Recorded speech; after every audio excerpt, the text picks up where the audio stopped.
Hey, this is Matt once again. Welcome back to another video, and this is a paid request from Michael. Thank you so much for that.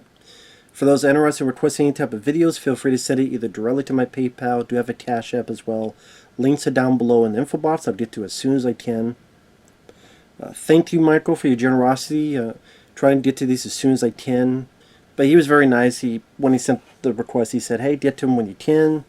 I do appreciate it. I do appreciate your generosity. Reviews, City Hunter, and this is another one from him. And again, I apologize throughout these videos if I do like a with my mouth, because someone explains like the dry air.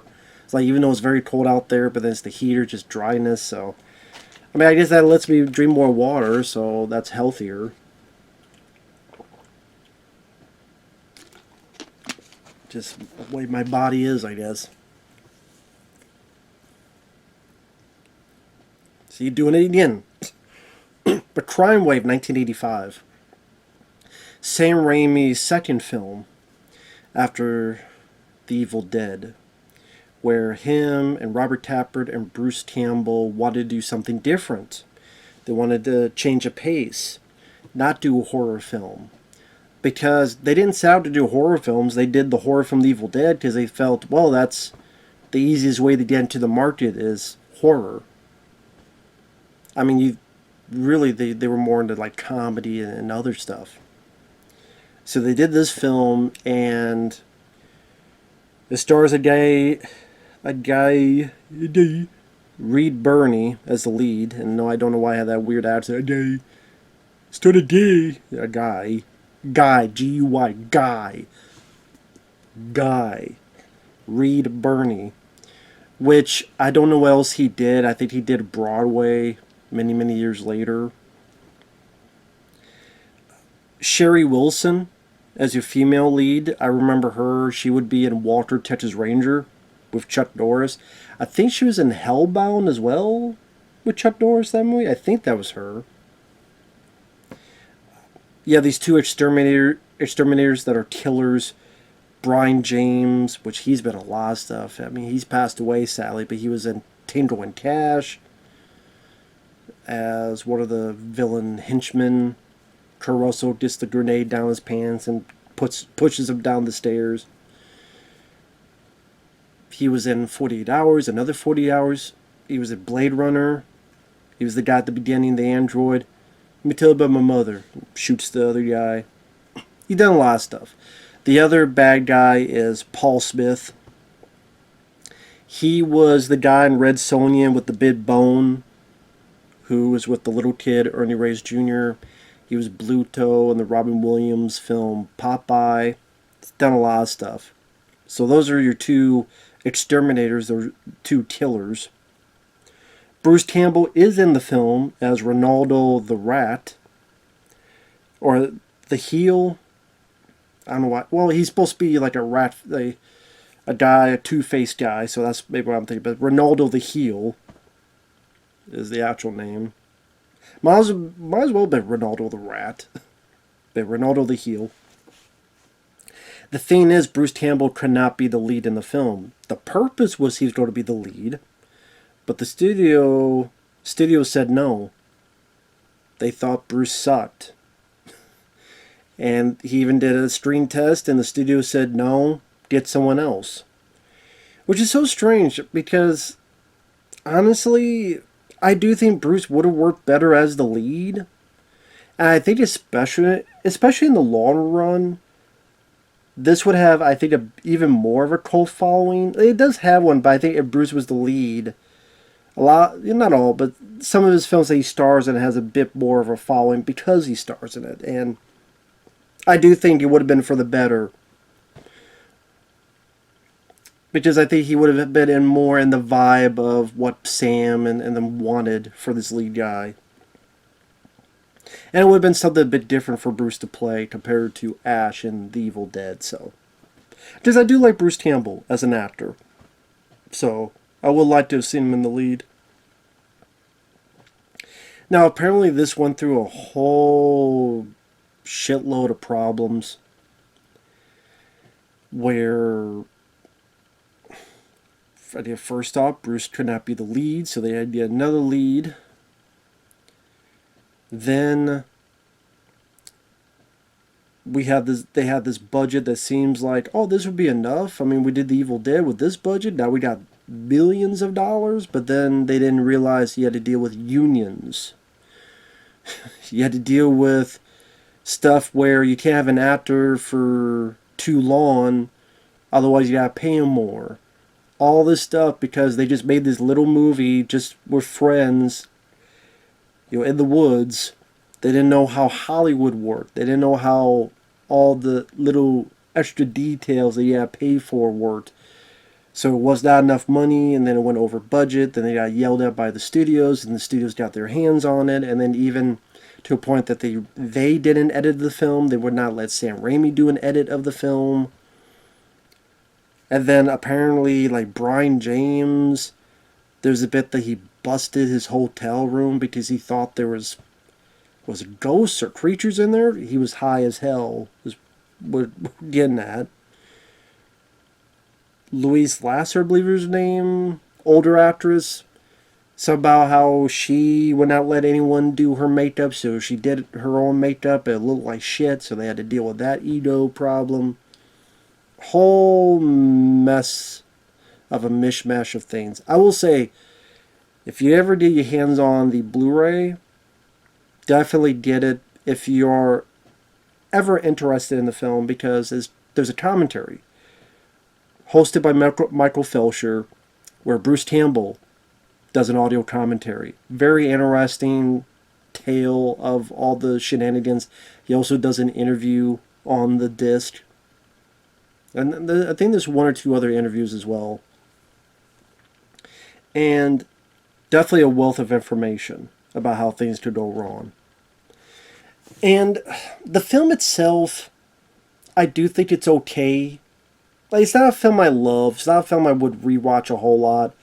If I did, it would be for the commentary. Because I just think that type of behind-the-scenes kerfluffle is very interesting. And I guess in a way I kind of find it more fascinating than the movie itself. But I will say the movie is interesting in terms of this film noir meets Three Stooges, cartoonish weirdness.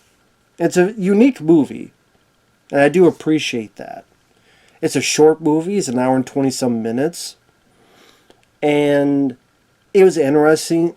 It was interesting to see Brian James and Paul Smith in those roles, because I know them from other movies, and they're playing the very, pretty goofy, silly killers, but they definitely are some of the standouts in the movie.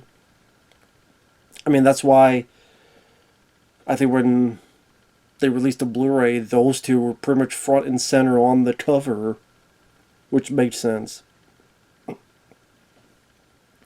Now, the movie itself, it starts with this wraparound, which was added after the fact, where we have this innocent guy, played by Reed Birney, and he's getting ready to be executed, to be fried. He's trying to tell about what happened and how he got here and why he's innocent. And then the rest of the movie is told in this flashback, until the very end, where will he be executed? Will he not be executed? Stay tuned to find out. So apparently the co-owner of this company is going to sell his part to Bruce Campbell's character, who is Ronaldo. A guy who's a two-faced prick. Some may say that makes sense for Bruce, because some would say he is a two-faced prick. Never met the guy in real life, so I don't know. But I do like a lot of his work. Very interesting that in the scene, he does this thing with the cigarette, and there's like a little animation. So there's like those little details are kind of fun to see, because they make things a little bit unique. Same with Sam Raimi. Some interesting shots and camera angles. Apparently he wanted to do a lot more, but the studio was on his ass. Like, you can't take too much time. Like, there was going to be this big shot to go from, like, the roof, going through the building, to this guy who's tapping on this thing. And he does it, does his conversation on the phone, then goes back up in, like, one shot. And studio's like, no, you can't do that, and we're going to cut around it, and you can't do things that way. But I'm like, that's some of the stuff that people liked in Evil Dead. But some of it still comes through, and there is some really interesting visual stuff to it. Before I get into that, the rest of the plot is the other co-owner, Mr. Trend, finds out that his partner is selling to Bruce Campbell's character. He don't like that, so he wants that guy bumped off. So he hires two exterminators, Brian James and Paul Smith. Which is interesting with their voices because Brian James like, hey boss, how's it going, boss? Like very high pitched, which is very unique considering if you see Brian James in other movies and how he has a much different voice. And then Paul Smith, I guess they dubbed because he sounds like one of the Muppets. He sounds like if Fozzie the Bear was a meth head. But they go do the job. Not only do they do the job, but they actually kill the guy who hired them. And then they go to take care of witnesses who are nearby. It's kind of this snowball effect. Meanwhile, we have our lead guy who installs security. He sees this girl almost hit by a car. Goes to help her is Sherry Wilson, who again would be a Walter Texas Ranger. But she's going out with Bruce Campbell. So there's a bit where there's this big party, song and dance thing at this club. And she sees that Bruce is hitting with another woman, so she gets pissed, and our lead guy is very nerdy, very nebbish, very quiet, goes up to her, and she ultimately goes with him and dancing, but then realizes like this guy is really nerdy. Which he's almost like this shy away from being a simp. A fucking incel simp type of guy. Now, I don't know if Bruce played that character. Maybe he could have brought a bit more of charisma. Yeah, he's being nerdy, but like, because I do think Bruce does have that innate charm to him that comes out and why people do like him in these movies. I think there's that charming quality that does come out. And that's why I think he would have been a better lead. And that's really one of my main issues is I don't like the lead guy. I don't really care for his performance. I don't care for him as a character. Again, maybe if Bruce played him, I think it would have worked out better for me. I'm not big on the lead. Now, it was... Let me finish the plot. Sherry Wilson gets caught up with the killers. He's trying to save her while the killers are trying to take care of some of these people in the building. And it's kind of like, not random, but just scenes kind of build up until you get to the end, which is this big car chase. Now again, there's some really cool visual stuff in this movie. There's bits where, like, Paul Smith is going after Louise Lasser, who is the wife of Mr. Trend, the guy who hired them. And she sees what's going on, and Paul Smith tries to quiet her. And there's this bit where she's throwing all this stuff, and it goes to a POV of the item going towards Paul Smith, and he's either punching a plate. Like, imagine this is the camera, and it's like coming towards him. It's like, he like grabs his flower thing. He puts the thing smashed to his head and has the flowers here. It's like, ha. Kind of like that towards the camera. Like, that stuff makes things a bit interesting and fun. There's definitely a big Three Stooges element, which I love the Three Stooges, so maybe that's why some of this I'm a sucker for. There's some references to the Three Stooges. Like, there's a bit where Paul Smith falls down and these bowling balls hit him. Doom, doom, doom, which happened quite a few times in the Three Stooges. Even an actor that was in those shorts, Emil Sitka, he's the guy in the Three Stooges that goes, "Join hands, you love birds." He's in this. He plays like a colonel that sometimes you see him sneeze from time to time, or blow his nose from time to time, I should say. He blows his nose. We first see him in this elevator with the lead guy. So it was cool to see him in there. As a guy who's a Three Stooges fan. Other interesting stuff, there's a bit where Paul Smith's trying to quiet Louise Lasser, and there's this potted plant and he grabs it. And like this nice shot where you see him by the window and the camera's looking down, you see the car way down below. To just give a bit of a frame of the environment and a sense of the setting. That was nice to see. There's this bit where Paul's chasing her and she goes to this like security building where there's this big hallway and she keeps opening and closing doors and he keeps just busting through. But then when she pushes it, it's all coming down. There's this nice shot where he's facing the camera running and then the thing's like it collapses all on top of him.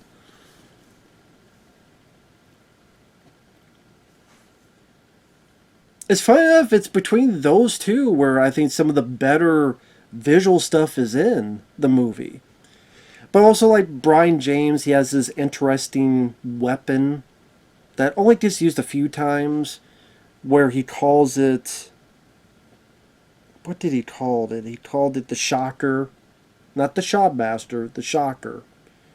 Where he's like this big box of these two things, and he gets it to people and it shocks them. So like early on, he busts in and you see the camera go towards the guy, as glasses explode. Or there's another guy, he turns and it's this triple edit, pa pa pa, and then you see like this anime electricity around his glasses. And it's one of those things that it is.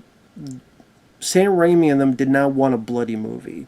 They did not want an R-rated movie. Again, they wanted to do something that's different from the Evil Dead as possible. So these tricks kind of help not only make it, how you made two people killing a bunch of people seem a bit, cartoonish and this is a way to do it, and that's part of the fun of the stuff. I will say.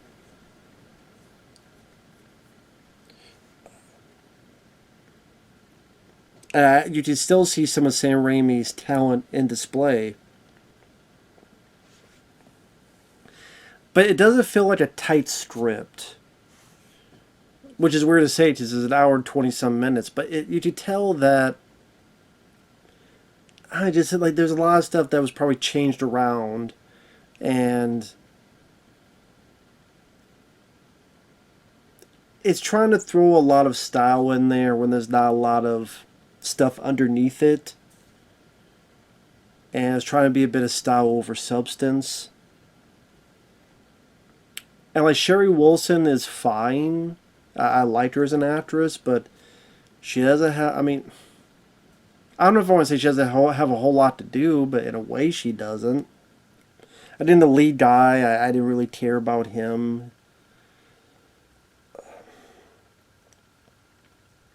Some may not like how over-the-top cartoonish it is. And yeah, sometimes it was a bit overboard. Like when Bruce Campbell, he'll do like a finger point, like, and there'll be a gunshot sound. Or Bruce is talking with this girl and this girl's shooting him down. Or like he's talking and Bruce like, oh, ooh. And you hear gunshots. Sometimes it got a bit too much. Although I do like the line he says to the girl, which is, what was it? I've never seen you here before. I like that in a woman. I don't know why, just about that line I thought was pretty funny.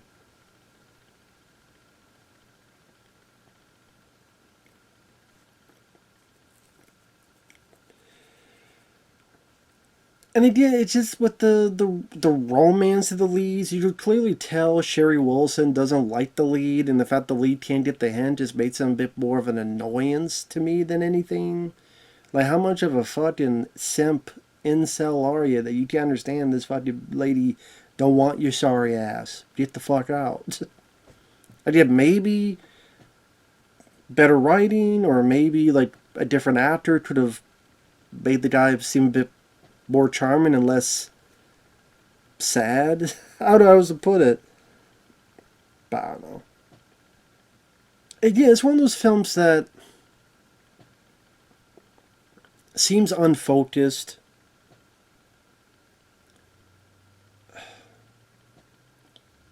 I don't know if I say it was really a whole bit of funny.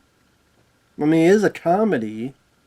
I wouldn't say I laughed a whole lot. It was just me marveling at the stylistic visual tricks that Sam Raimi was imparting onto the project, or in Paul Smith and Brian James playing these two. Like those are the two that stick out to me.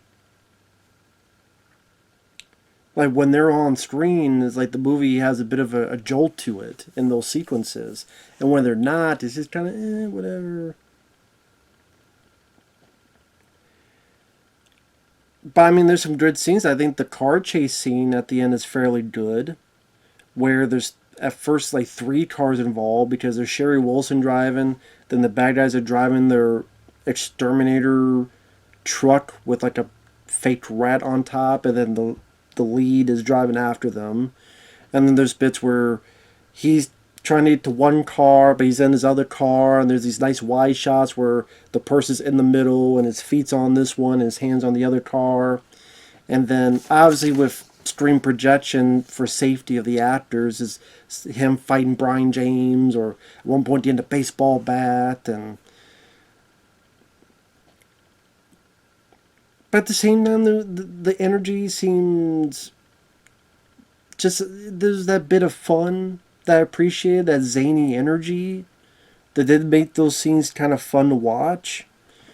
And there's some decent wide shots with the stunt people doing their jobs fairly well, and then nice bit where the car like hits something and explodes. And I don't think it's a badly designed sequence. I think it works for the finale of your movie. And the lead guy is able to actually be a hero. He's throwing punches and uppercuts, and this bit where he's using his wit. Spoilers. Sorry, I should have said that. Spoilers before spoilers. Where, and you've seen this before and after, but the guy's in position and he looks over and there's an overpass coming and the guy doesn't notice it, so he's trying to get the guy to keep talking, then gets down and Brian James gets killed. Has a fight with Paul Smith where they have like pieces of a car battling back and forth.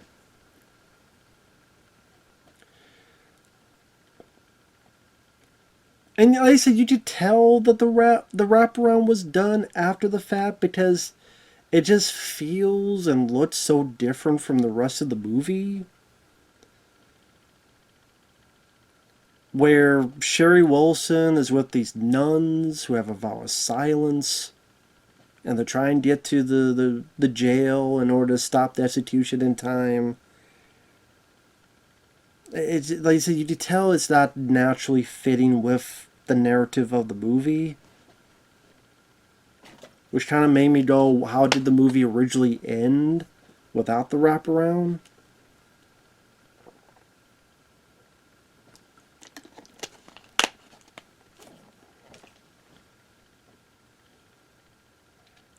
And to be fair, I don't know if you really needed the wraparound.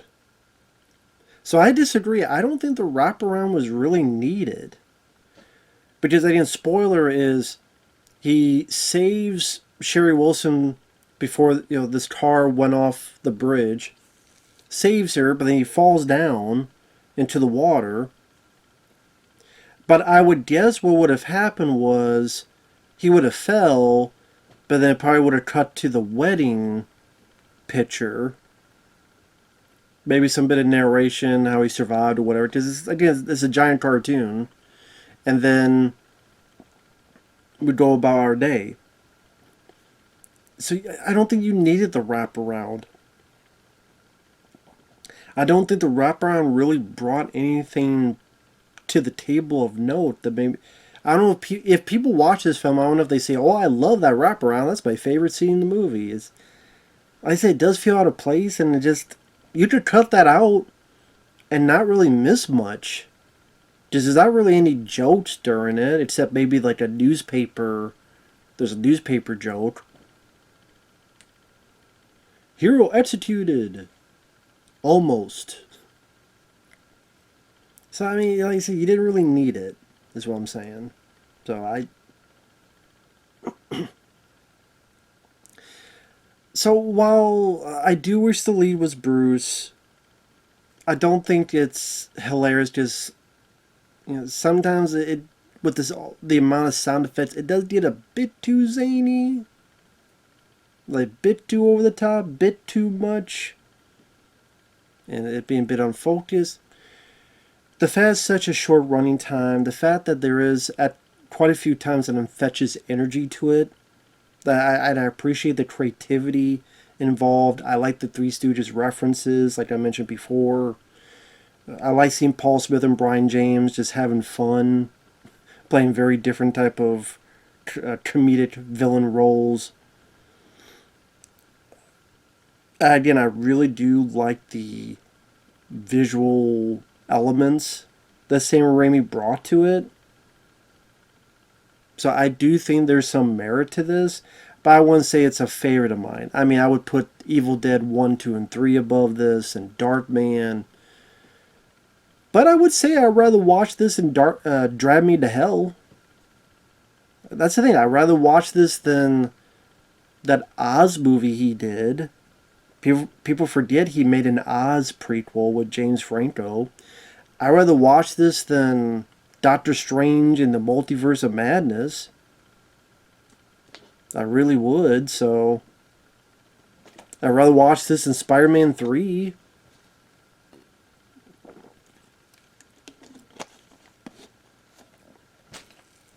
I mean, Spider-Man 2, I would say is better than... You know what, honestly, I'm not as big of a fan of Spider-Man 1 as other people do, so I honestly would rather watch this than Spider-Man 1, because this one at least is shorter. And Spider-Man 1 is just... I don't think it holds up as well. There's just too many things that annoy me about that film. What could have been, what should have been, to me. So, that's a whole other thing. But Spider-Man 2 I'd put above this, yeah. Because I do think that, that's a whole other thing. I do think it's a better movie. Although Spider-Man does have Bonesaw, so at least there's that. I'm going off tangent. But yeah, Crimewave, I don't hate the film. It is an interesting failure. But at least it's interesting and it wasn't boring. At least to me. And like I said, it's very cool to listen to the commentary. A lot of fascinating behind the scenes notes about unions and how, a whole thing could fuck up a movie. But again, if you like very cartoonish, crazy movies, this may be up your alley. So with that said, thanks for watching. Take care. We'll see you guys later. Bye-bye.